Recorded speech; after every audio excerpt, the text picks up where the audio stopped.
নমস্কার দর্শক বন্ধুরা, স্বাগতম। আমাদের মেডিকেল প্র্যাকটিসে অ্যাজ এ গাইনোকোলজিস্ট এতদিন প্র্যাকটিস করার পরে আমরা বন্ধ্যাত্বের রোগীদের প্রচুর সংখ্যায় দেখে থাকি। সংখ্যাটা কিন্তু ক্রমবর্ধমান। অনেকের ক্ষেত্রেই আমাদের বিভিন্ন ট্রিটমেন্টের মাধ্যমে নর্মাল পদ্ধতিতেই বাচ্চা চলে আসে। কিন্তু কিছু কিছু ক্ষেত্রে আমাদের বিশেষ পদ্ধতি বা আর্টিফিশিয়াল রিপ্রোডাক্টিভ থেরাপির সাহায্য নিতে হয়, যেটার মধ্যে একটা অংশকে আমরা IVF or test tube baby বলে থাকি। আইভিএফ কথাটা পুরো নাম হচ্ছে ইন ভিট্রো ফার্টিলাইজেশন, আইভিএফ। এবার যখন আমরা আইভিএফ কাউকে রেকমেন্ড করি, সেই সংখ্যাটা হয়তো 100 জনের মধ্যে 10 বা 15 জনে যারা আমাদের কাছে ইনফার্টিলিটি প্রবলেম নিয়ে আসেন, তখন অনেকেই বলেন, আচ্ছা আমরা কথাটা শুনেছি, আইভিএফ বা টেস্ট টিউব কথাটা শুনেছি, কিন্তু জিনিসটা কি? সো আজকে আমি যেটা আপনাদের সামনে কিছু তথ্য রাখবো, হাউ ডাজ আইভিএফ ওয়ার্ক, কিভাবে আইভিএফ জিনিসটা করা হয়। আমি ডক্টর প্রদীপ গোস্বামী, ডিরেক্টর ফিটোম্যাট ওয়েলনেস, এই ব্যাপারে আপনাদের সামনে কিছু তথ্য রাখবো। আমাদের নর্মাল পদ্ধতিতে বাচ্চা হওয়ার জন্য আমাদের লাগে হচ্ছে ডিম্বাণু বা এগ, শুক্রাণু বা স্পার্ম। প্রত্যেক মাসে মাসে মহিলাদের ডিম্বাশয় থেকে একটি এগ বা ডিম্বাণু বেরোনোর কথা। ডিম্বাণুটা নিষ্কাশিত হলে বা বেরোনোর পরে ফ্যালোপিয়ান টিউব সেই ডিম্বাণুটা সংগ্রহ করে নিজের মধ্যে ধরে রাখে। যখন মেলামেশা করা হয় তখন শুক্রাণু বা স্পার্মটা জরায়ুর মধ্যে ঢোকে এবং ফ্যালোপিয়ান টিউবের মধ্যে গিয়ে যদি ডিম্বাণু এবং শুক্রাণু মিলতে পারে, তাহলে সেই ভ্রূণ জিনিসটা প্রথমে ফ্যালোপিয়ান টিউবে তৈরি হয়, তারপরে কিছুদিনের মধ্যে সেটা জরায়ুর মধ্যে এসে বাচ্চা হিসেবে বা ভ্রূণ হিসেবে বড় হয়। এবার যখন আমাদের আর্টিফিশিয়াল রিপ্রোডাক্টিভ টেকনিক বা এআরটি অথবা আইভিএফ এর সাহায্য নিতে হয়, তখন সিমিলার একটা জিনিস শরীরের বাইরে করা হয়, সেটাকেই টেস্ট টিউব বেবি বা আইভিএফ বলা হয়। এখন এই জিনিসটা কিভাবে করা হয়? আইভিএফ বা টেস্ট টিউব বেবির প্রসেসটা কিন্তু অনেকটা লং। আইভিএফ বা টেস্ট টিউব বেবি পদ্ধতিতে যাওয়ার আগে খুব একটা স্ট্রং কাউন্সেলিং আমরা করে থাকি পুরো ব্যাপারটা বোঝানোর জন্য। এর কিছু কিছু লিগ্যাল অ্যাঙ্গেলও আছে। গভর্নমেন্ট অফ ইন্ডিয়ার কিছু প্রেসক্রাইব রুল অনুযায়ী আমাদের এই পুরো জিনিসটা কাউন্সেলিং এবং ইমপ্লিমেন্টেশন করতে হয়। আইভিএফ এর প্রথম যেটা স্টেপ, সেটাকে আমরা stimulation or stimulation of the eggs or follicular stimulation বলে থাকি। তার মানে হচ্ছে মহিলাদের ওভারিতে, দুটো ওভারিতে অসংখ্য ডিম্বাণু থাকে। বয়স অনুপাতে, মেডিকেল কন্ডিশন এবং ইন্ডিভিজুয়াল ভ্যারিয়েশন অনুযায়ী এই ডিমের সংখ্যাটা ভ্যারি করে। এবার আমরা আইভিএফ এর প্রথম ধাপে ইঞ্জেকশনের সাহায্যে, হরমোনাল ইঞ্জেকশনের সাহায্যে আমরা ডিম্বাণুগুলোকে পরিপক্ক করার চেষ্টা করি। ইউজুয়ালি এই ইঞ্জেকশনগুলো মাসিকের 3য় দিন থেকে শুরু করা হয় এবং রাফলি এগুলো শুরু থেকে মোট 10 দিন মতন চলে। বিভিন্ন ইঞ্জেকশনসের অপশন আছে, অভিজ্ঞতা এবং পরিস্থিতি এবং যার উপর আইভিএফ করা হচ্ছে তার রিকোয়ারমেন্ট অনুযায়ী এই ইঞ্জেকশন এবং তার ডোজগুলো চুজ করা হয়। ইঞ্জেকশনটা চামড়ার তলাতে দেওয়া হয় সাবকিউটেনিয়াস রুটে, যে কারণে এটাতে খুব একটা বিশেষ ব্যথা যন্ত্রণা হয় না। এবং ইঞ্জেকশন চলাকালীন ওভারিকে আল্ট্রাসোনোগ্রাফির সাহায্যে, যেটাকে ফলিকুলোমেট্রি বলে, তার সাহায্যে মনিটর করা হয় যে ডিমের গঠন বা পরিধিটা কিভাবে ডেভেলপ করছে। 3য় দিন থেকে ইঞ্জেকশন শুরু হওয়ার পরে ইউজুয়ালি 6ষ্ঠ, 7ম, 8ম দিনে একবার দেখা হয়। তারপরে আবার 3-4 দিন পরে ডিমের গঠনটা পরীক্ষা করা হয়।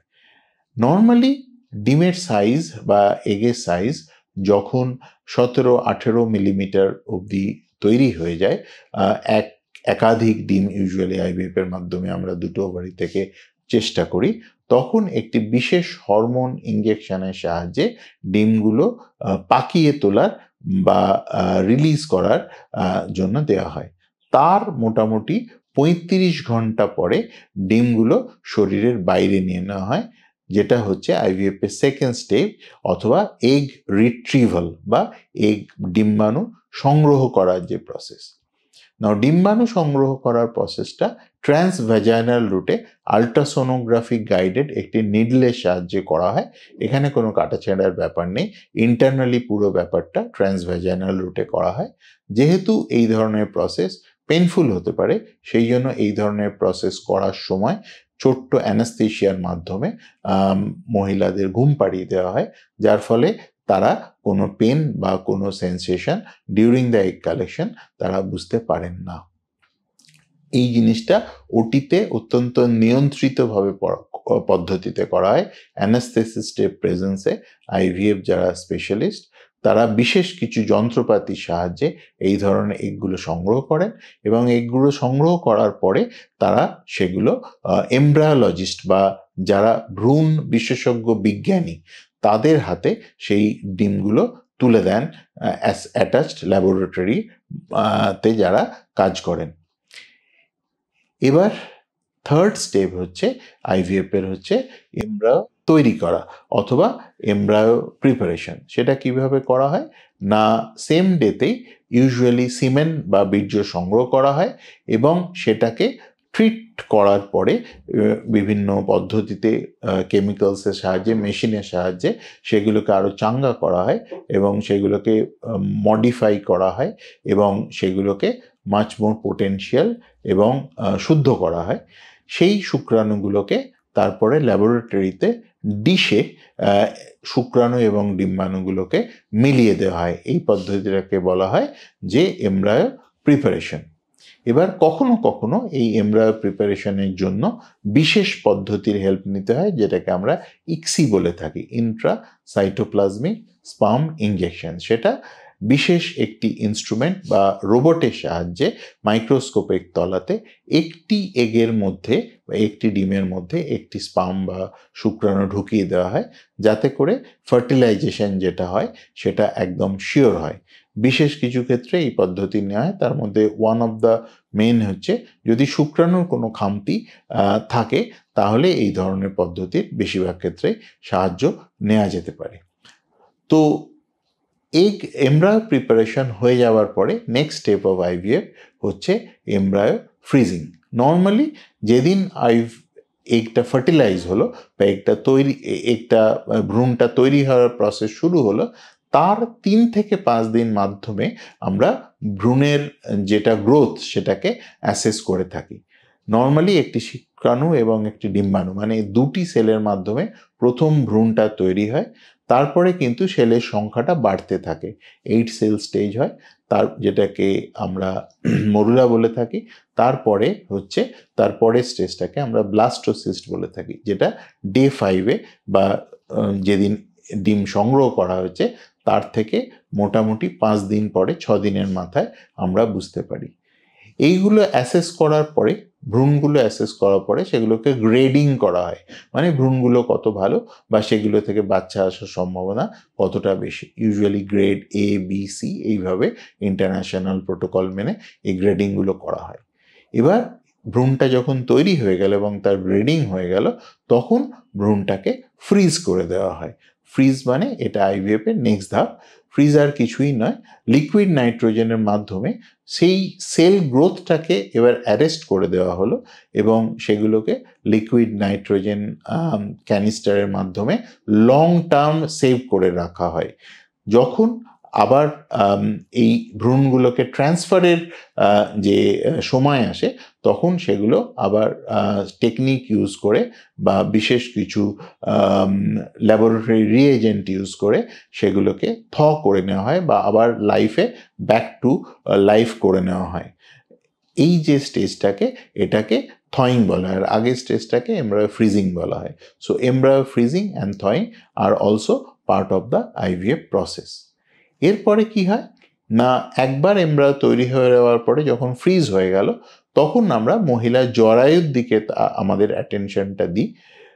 এগ কালেকশনের পরে প্রথম যে পিরিয়ড হয়, ইউজুয়ালি সেই পিরিয়ডের তৃতীয় দিন থেকে আমরা মুখের কিছু হরমোন চালু করি এবং এগেন আল্ট্রাসাউন্ডের সাহায্যে জরায়ুর যে কন্ডিশন সেটাকে আমরা মনিটর করে থাকি এবং সেই মনিটরিংয়ের মাধ্যমে আমরা বুঝতে পারি, আল্ট্রাসোনোগ্রাফির মাধ্যমে আমরা বুঝতে পারি কখন জরায়ুর ভেতরটা বা জরায়ুর পর্দা বা এন্ডোমেট্রিয়াম এমব্রায়ো বা ভ্রূণটাকে রিসিভ করার জন্য সম্পূর্ণভাবে তৈরি হয়ে যাচ্ছে। নর্মালি আমরা যে ওষুধটা মাসিকের তৃতীয় দিনে শুরু করি, রাফলি 2 সপ্তাহ পরে এই জিনিসটা হয়। এক্ষেত্রে জরায়ুর থিকনেস, জরায়ুর যে পর্দা এন্ডোমেট্রিয়াম তার থিকনেস, এছাড়া তার ভ্যাসকুলারিটি, তার ক্যারেক্টার থেকে শুরু করে বিভিন্ন জিনিস অ্যাসেস করে আমরা বুঝতে পারি যে কোন সময়ে ভ্রূণটা যদি আমরা ট্রান্সফার করি তাহলে প্রেগন্যান্সি আসার চান্স সব থেকে বেশি। যখন আমরা বুঝতে পারি যে আমাদের ক্রাইটেরিয়াগুলো মিট হয়ে গেছে ইস্ট্রোজেন এবং প্রোজেস্টেরন 2 ধরনের ওষুধের মাধ্যমে, তখন আমরা ভ্রূণটাকে করি বা ভ্রূণটাকে আমরা হাইবারনেশন থেকে ব্যাক করে আবার লাইভ সেল করে নিই।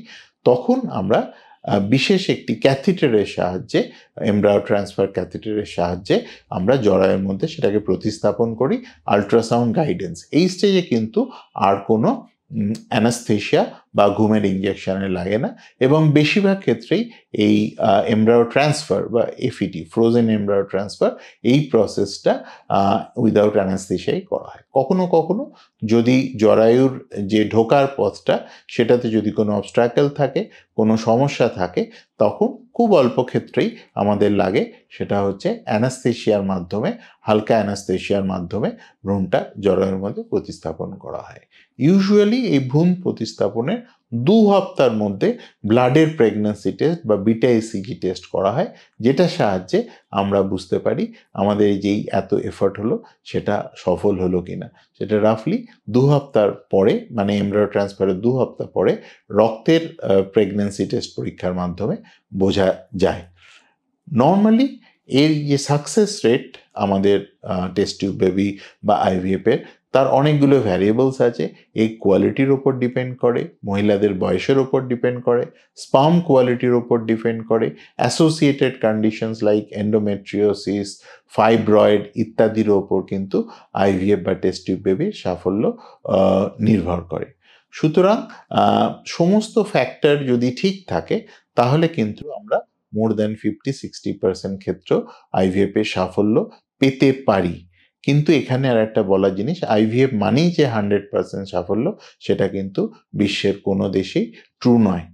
এখন যদি অ্যাসোসিয়েটেড কন্ডিশনস থাকে, লাইক মহিলাদের এজ যদি খুব বেশি হয়, অ্যাসোসিয়েটেড এন্ডোমেট্রিওসিস থাকে, বা বাচ্চা আনার যে সময়টা সেটা অনেক দিন পেরিয়ে গেছে, এরকম আরও কিছু ফ্যাক্টরের মাধ্যমে মেডিকেল কন্ডিশনস থাকে, যেমন ডায়াবেটিস, ব্লাড প্রেশার প্রবলেম, এছাড়া যদি ওবেসিটি থাকে, তাহলে কিন্তু আইভিএফ এর সাকসেসের চান্স নর্মালি যেটা আমরা আশা করি তার থেকে কম হতে পারে। আশা করি এই আলোচনার মাধ্যমে একটা জিনিস আমরা ক্লিয়ার করতে পারলাম, আইভিএফ এ যে প্রসেসটা করা হচ্ছে সেটা নর্মাল প্রসেসেরই একটা রেপ্লিকেশন বা একটা পুনরাবৃত্তি, বাট শরীরের বাইরে ল্যাবরেটরি কন্ডিশনসের মাধ্যমে এটা করা হয়। এটা মেথডিক্যালি করা হয়, এক্সপার্ট প্রোটোকল এবং প্রসিডিওর্স, অত্যাধুনিক যন্ত্রপাতি ইউজ করে করা হয় এবং অনেক ক্ষেত্রেই আইভিএফে এই পদ্ধতির মাধ্যমে সাফল্য আসার সম্ভাবনা থাকে। যদিও আইভিএফ হচ্ছে ইনফার্টিলিটি ট্রিটমেন্টের সবথেকে সফল ট্রিটমেন্ট, কিন্তু বেশিরভাগ মহিলা এবং পুরুষ সঙ্গীরাই কিন্তু নর্মাল পদ্ধতিতে বাচ্চা আনতে পারবেন এবং আইভিএফ এর প্রয়োজনীয়তা কিন্তু রিলেটিভলি অনেক কম ক্ষেত্রেই হয়। আশা করি এই আলোচনা আপনাদের ভালো লাগবে এবং যারা আপনারা এই ধরনের বন্ধ্যাত্ব বা ইনফার্টিলিটি প্রবলেম ফেস করছেন তাদের ক্ষেত্রে আপনাদের যখন ডিসিশন নেবার পরিস্থিতি আসবে তখন এই আলোচনা আশা করি আপনাদের ডিসিশন নেবার ক্ষেত্রে হেল্প করবে। Thank you.